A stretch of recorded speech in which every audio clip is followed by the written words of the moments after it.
दे दा की है यार मनवा अपन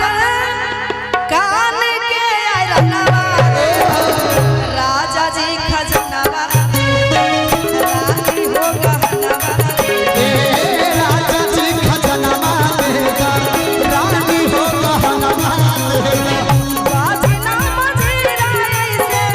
बाजना मजीरा ऐसे हीरा रतनवा दे राजा जी खजनवा देगा रानी हो गहनवा दे राजा जी खजनवा देगा रानी हो गहनवा देगा रानी हो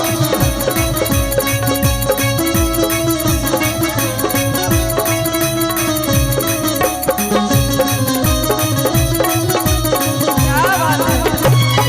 क्या बात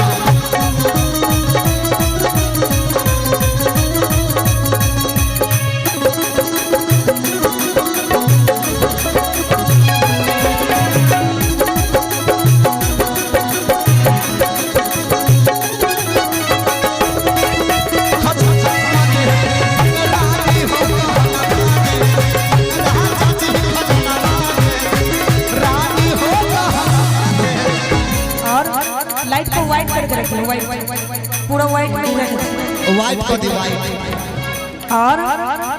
हल्का हंसुल का राजा का हंसली का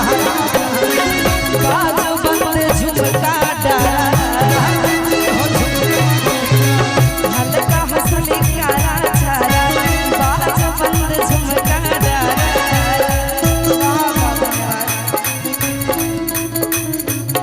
ये है यार मनवा अपन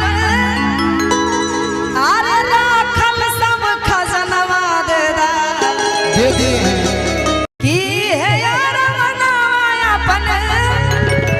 आरे राखल सब खजनवा दे दा के राजा जी खजनवा दे दा रानी हो गहनवा दे दा राजा जी खजनवा देगा रानी हो गहनवा देगा जी खजनवा देगा रानी हो गहनवा देगा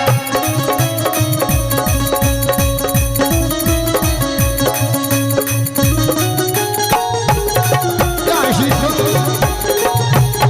काशी भरवा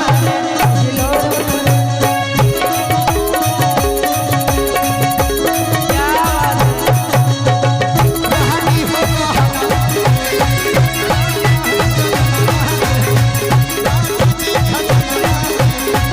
रानी हो कमर कर धनिया दे दा कौन धनिया देगा पाँव के पैजनिया दे दा पाँव के पैजनिया देगा कमर कर धनिया दे दा गहनिया देगा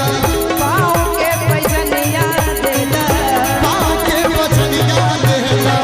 ई है यार मनवा अपन ई है यार मनवा अपन गोदी के ललनवा दे दा जब हमारे आस्था जी जन्म लेते हैं तो बधैया गाने आते हैं उनके दरवाजे पे और कहते हैं कौन भाव में